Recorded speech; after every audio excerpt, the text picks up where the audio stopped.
Hello दोस्तों। आज की इस कहानी में आप सभी का स्वागत है। दोस्तों, कहानी सुनने से पहले आप सभी से रिक्वेस्ट करूंगी कि हमारे चैनल को सब्सक्राइब, लाइक, शेयर करें। जिन्होंने अभी तक नहीं किया और कर ली हो तो उसके लिए धन्यवाद। दोस्तों, जल्दी से कहानी आपको सुनाते हैं।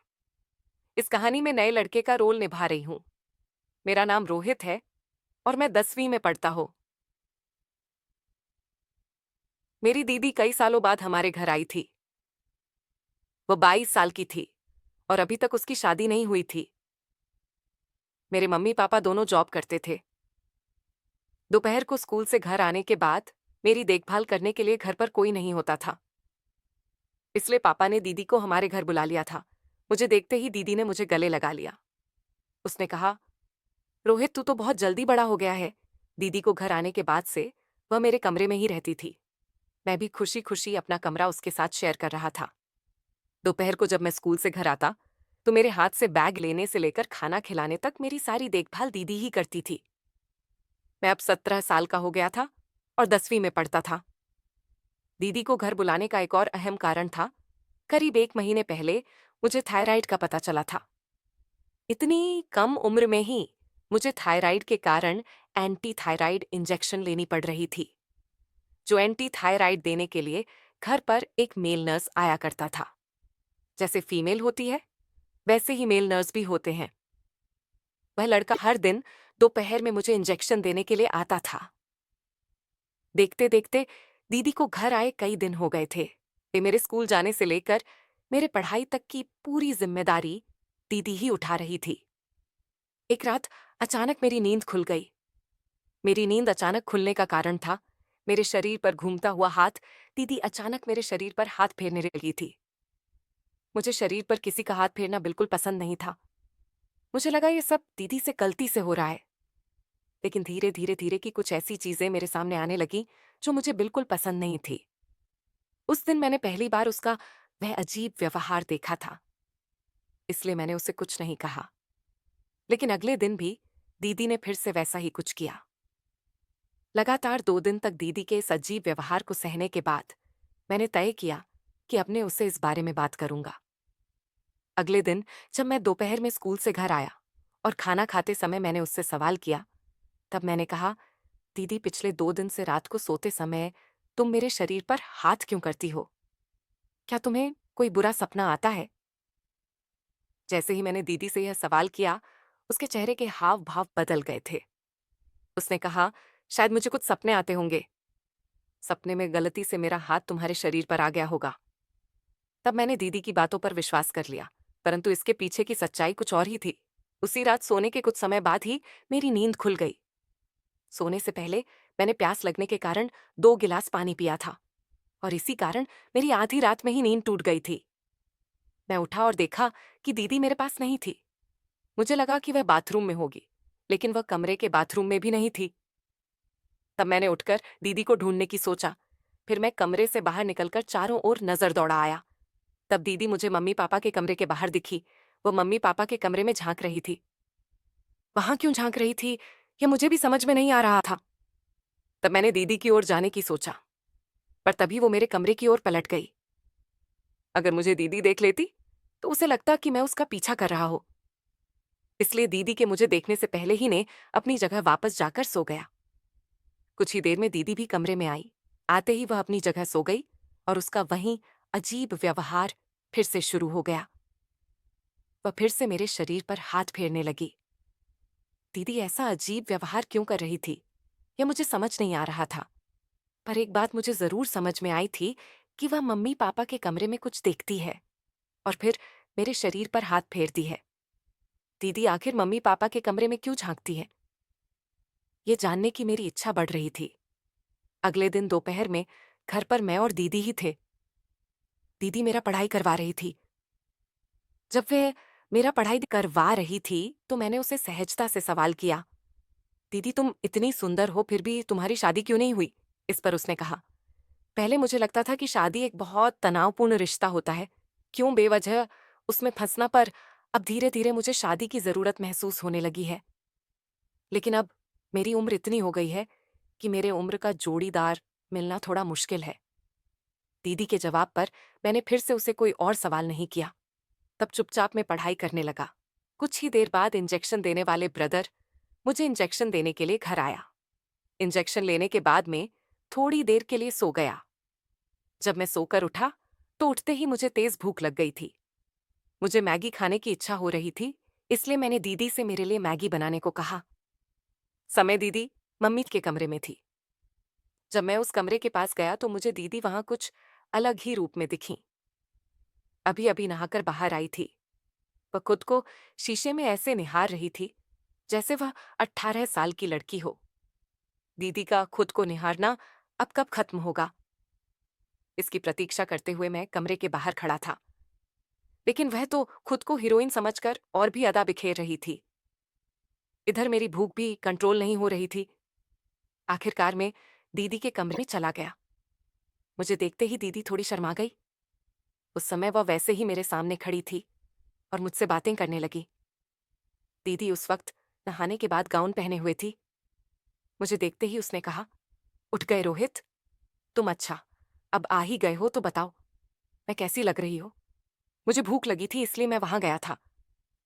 लेकिन दीदी तो मेरे मुंह से अपनी तारीफ सुनने में व्यस्त हो गई थी। तभी उसने मेरा हाथ पकड़कर मुझे आईने के सामने ले गई। एक हाथ मेरे गले में डालकर वो मेरे पीछे खड़ी हो गई। उसने कहा, रोहित तुम्हें क्या लगता है, क्या मुझे अभी भी शादी करनी चाहिए? दीदी के सवाल पर मैं क्या जवाब दूं, समझ नहीं पा रहा था। मैंने उससे कहा, दीदी शादी करना तुम्हारा निजी फैसला है, इस पर मैं कुछ नहीं कह सकता। मैं तो यहां इसीलिए आया था क्योंकि मुझे बहुत जोर से भूख लगी है। क्या तुम मेरे लिए मैगी बना सकती हो? मेरी बात सुनकर दीदी हंस पड़ी। उसने कहा, मैंने तो तुम्हें बड़ा समझा था, लेकिन तुम पर अब भी बच्चों की तरह व्यवहार कर रहे हो। कोई बात नहीं, अब तुम्हें समझदार बनाने की जिम्मेदारी मेरी है। ठीक है, तुम यहां रुको, मैं तैयार होकर आती हूं। उस समय मैं उस कमरे से बाहर आ गया। कुछ ही देर में उसने मुझे मैगी बनाकर दी। उसी रात मैंने तय कर लिया था कि मैं मम्मी पापा के कमरे में झांकूं, क्योंकि मुझे जाना था कि दीदी वहां क्यों जाती है। रात में सोने के बाद कुछ ही देर में मैंने अपनी आंखें खोली।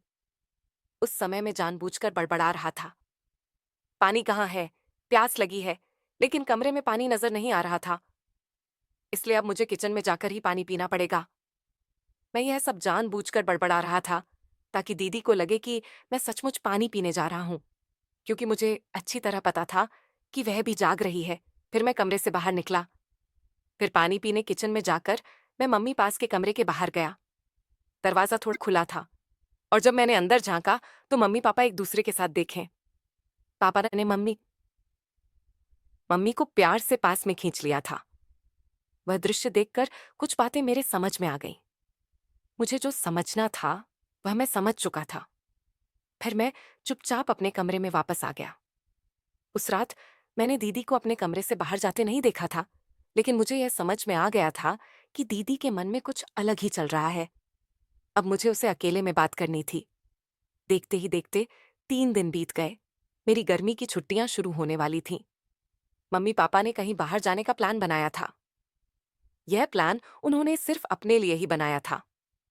मम्मी बाप का कहना था कि सामने मेरे 10वीं का एग्जाम है, इसलिए अब मैं छुट्टी का इस्तेमाल अपने सिलेबस की तैयारी के लिए करूं। मम्मी पापा ने मुझे छुट्टी के बावजूद पढ़ाई करने को कहा था और इसी वजह से उन्होंने मुझे ट्रिप पर साथ नहीं ले गए। 3 दिन बाद जब मेरी छुट्टियां शुरू हुईं, तब मम्मी पापा अपनी ट्रिप पर निकल गए थे। उनके जाने के बाद घर में मैं दीदी के साथ अकेला था। उस दिन घर में कोई नहीं था, तो मैंने दीदी से सवाल किया। मैंने उससे कहा, दीदी, अब तुम्हें भी शादी करने की इच्छा होती होगी। हिना यहाँ आने के बाद से मम्मी पापा को साथ देखकर तुम्हें भी लगता होगा कि तुम्हें भी कोई ऐसा चाहिए जो तुमसे प्यार करे। जैसे ही मैंने सवाल किया, उसकी आंखों में आंसू आ गए। पप्पा बोली, रोहित, तुमने सच में मेरे दिल की बात पहचान लिया। फिर दीदी ने रोते रोते मुझे गले लगा लिया। वह कहने लगी, मैं तुम्हें छोटा समझ रही थी, लेकिन तुम बिल्कुल छोटे नहीं हो। तुम्हारी इस समझदारी की बात सुनकर मुझे तुम्हारे अंदर का एक बड़ा आदमी रहा है। क्या तुम सच में लगता है कि मेरी इस उम्र में मुझे कोई पसंद करेगा? दीदी ने फिर वही सवाल मुझसे किया था जिसका जवाब मेरे पास नहीं था। लेकिन उस दिन के बाद से दीदी का नजरिया मेरे प्रति बदल गया था। उस दिन के बाद से दीदी ने घर में मम्मी के स्टाइलिश कपड़े पहनने शुरू कर दिए थे। दीदी को स्टाइलिश कपड़ों में देखकर मैं उसे देखता ही रह जाता। जब वह स्टाइलिश कपड़े पहनकर तैयार होती तो वह खास तौर पर मेरी तारीफ सुनने के लिए उत्सुक रहती। इतना ही नहीं, वह मुझसे चिपक कर फोटो भी खिंचवाते। दीदी का जो भी स्पर्श मुझे होता वह कुछ अलग ही दर्शाता था। उसका एकदम से बदला हुआ अंदाज कुछ और ही बता रहा था, जैसे वह मुझे बेवजह इशारे कर रही हो। खैर, एक दिन सुबह नहाने के बाद मैंने जीन्स पहनी। जीन्स पहनते समय अचानक उसकी चैन गलत जगह पर अटक गई और मुझे दर्द होने लगा। तब मैं जोर जोर से मम्मी को पुकारने लगा। मम्मी तो घर पर नहीं थी, ये मैं कुछ देर के लिए भूल गया था। मेरी आवाज सुनकर मम्मी नहीं लेकिन दीदी दौड़ती हुई मेरे कमरे में आ गई। उसने पास आकर मुझसे पूछा, क्या हुआ रोहित? मैंने उसे सब कुछ बताया। तब वह मेरे पास आई और मेरी मदद करने लगी। जैसे ही उसने मेरी जीन्स को हाथ लगाया, मैं शर्म से पीछे हट गया। मैंने कहा, दीदी, मुझे शर्म आ रही है। तब उसने समझाते हुए कहा, अभी के लिए शर्म को अलग रखें, नहीं तो तुम हमेशा के लिए परेशानी में पड़ जाओगे। अब तुम्हारी मम्मी तो घर पर नहीं है, इसलिए तुम्हारी मदद मुझे ही करनी पड़ेगी।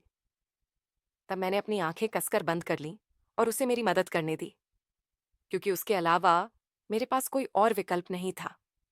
कुछ ही देर में उसने मुझे मेरी परेशानी से राहत दिला दी। लेकिन उसके बाद से दीदी की नजर मुझ पर बदल गई।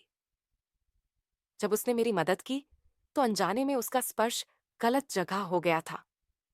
मेरी मदद करने के बाद वह मुझे एक अलग नजर से देखने लगी थी। उसने कहा, रोहित, मैं तो तुम्हें इतने दिनों से सामान्य समझ रही थी, लेकिन तुम तो 17 साल की उम्र में ही बहुत बड़े हो गए होती। जो कुछ भी कह रही थी मैं सब समझ रहा था। उस समय मेरे चेहरे पर खुद ब खुद मुस्कान आ गई। उस दिन के बाद दीदी ने कहा, आज से जब तक मम्मी घर नहीं आती मैं तुम्हें नहला दिया करूंगी। मैंने उसे मना कर दिया क्योंकि मैं बहुत ही शर्मीला था।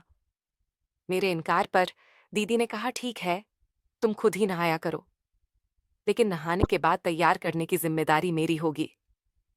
आज तुमने जो गड़बड़ की थी उसे बहुत बड़ा समस्या उत्पन्न हो सकता था। आज के बाद मैं तुम्हें तैयार करेंगे। उसके बाद मैंने भी सहमति जताई। उस दिन हमेशा की तरह दोपहर में नर्स मुझे इंजेक्शन देने घर आया। इंजेक्शन लेने के बाद उस दिन मैं रोज की तरह सोया नहीं था, बल्कि उठकर कमरे से बाहर चला गया। हॉल में आते ही मैंने टीवी चालू कर दिया। टीवी की आवाज सुनकर दीदी मम्मी के कमरे से बाहर आई। शायद वह मम्मी के कमरे में आराम कर रही थी। दोपहर में जिस तरह से दीदी तैयार हुई थी उसका मचलना कुछ अलग ही था। खैर, आज भी दीदी ने छोटे कपड़े पहने थे। उसने कहा, रोहित, मैंने खास तुम्हारे लिए पानी पूरी बनाई है, रुको मैं किचन से लेकर आती हूँ। किचन में जाते समय उसने टीवी बंद कर दिया और पानी पूरी लाने के लिए किचन में चली गई।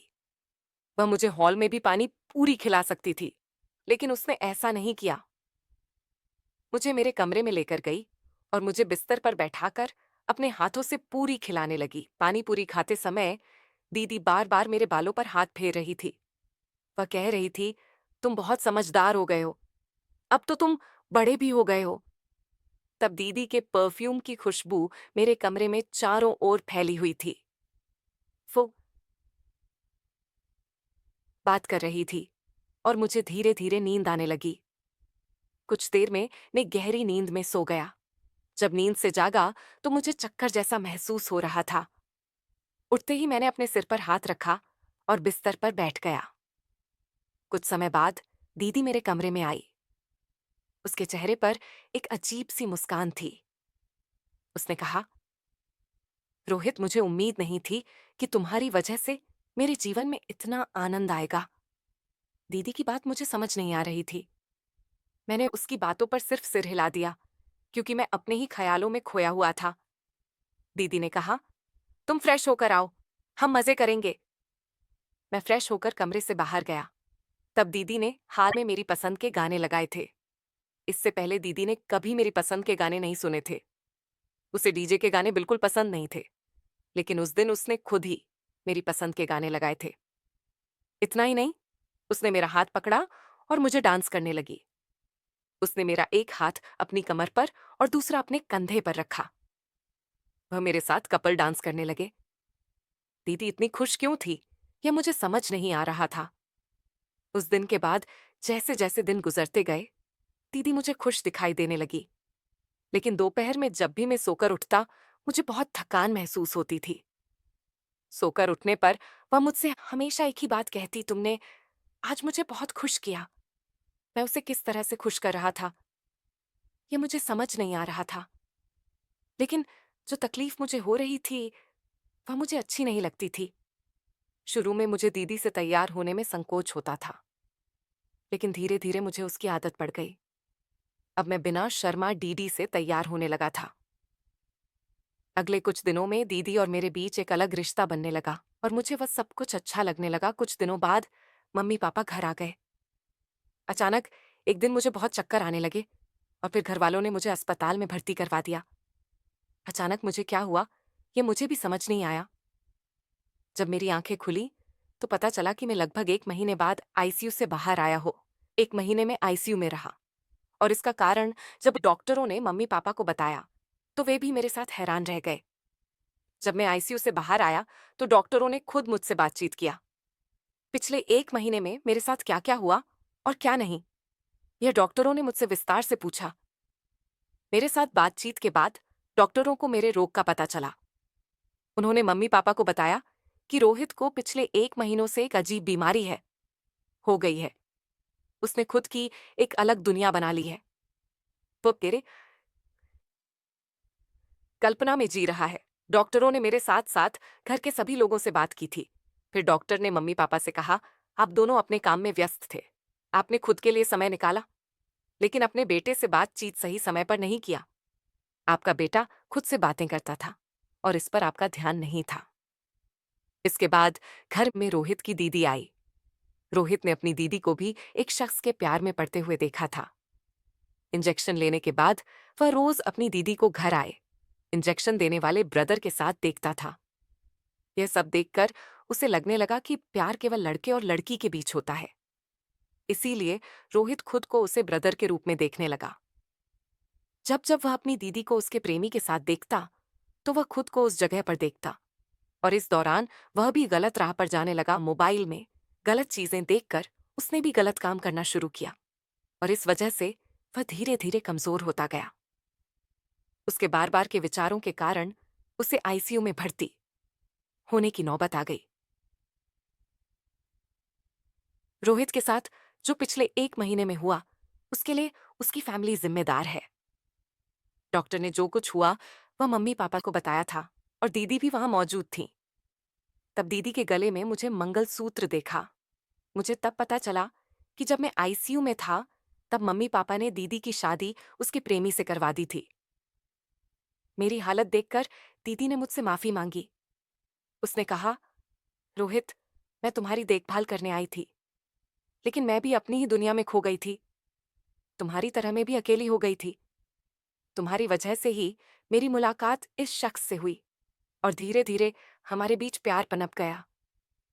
मैं अपनी दुनिया में इतनी खो गई थी कि मैंने कभी तुम्हारी तरफ ध्यान नहीं दिया।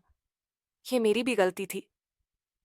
दीदी की बात का मैं कोई जवाब नहीं दे पाया, क्योंकि मैं खुद बोलने में असमर्थ था। मुझे क्या बीमारी थी, इसका मुझे खुद अंदाजा नहीं था। मेरी बीमारी के बारे में पता चलते ही मम्मी पापा ने उस दिन के बाद से मेरी देखभाल खुद करना शुरू कर दिया। उन्होंने मुझसे बातचीत करना शुरू किया। तब मुझे यह समझ में आने लगा कि प्यार सिर्फ प्रेमी प्रेमिका के बीच का रिश्ता नहीं होता, बल्कि माता पिता और बच्चे का भी एक प्रेमपूर्ण रिश्ता होता है। तो दोस्तों, अपने बच्चों को दूसरों के भरोसे नहीं छोड़ना चाहिए। आजकल कई माता पिता अपने करियर को बनाने में व्यस्त रहते हैं। इसी करियर की दौड़ में वे अनजाने में अपने बच्चों की उपेक्षा कर देते हैं। इसका उन्हें एहसास नहीं होता। अगर माता पिता खुद अपने काम में व्यस्त होंगे तो इसके दुष्परिणाम बच्चों पर पड़ने लगते हैं। बच्चों को गंभीर मानसिक बीमारियों का खतरा हो सकता है। अगर आप अपने बच्चों को इस तरह की मानसिक बीमारियों से बचाना चाहते हैं तो के साथ मित्र की तरह व्यवहार करें। रो रोज उनसे बातें करें, उन्हें कभी कभी बाहर घुमाने ले जाएं। हर माता पिता के लिए उनके बच्चे सबसे बड़ी संपत्ति होते हैं। ये माता पिता को कभी नहीं भूलना चाहिए। तो दोस्तों, ये थी हमारी आज की छोटी सी कहानी। आपको ये कहानी कैसी लगी कमेंट करके जरूर बताएं। अगर आपको ये कहानी पसंद आई हो तो इसे लाइक करें और अपने दोस्तों के साथ शेयर करें। आगे भी ऐसी ही रोमांचक कहानियों के लिए हमारे चैनल को सब्सक्राइब करें और बेल आइकन दबाना न भूलें ताकि आप हमारी कोई भी कहानी मिस ना करें।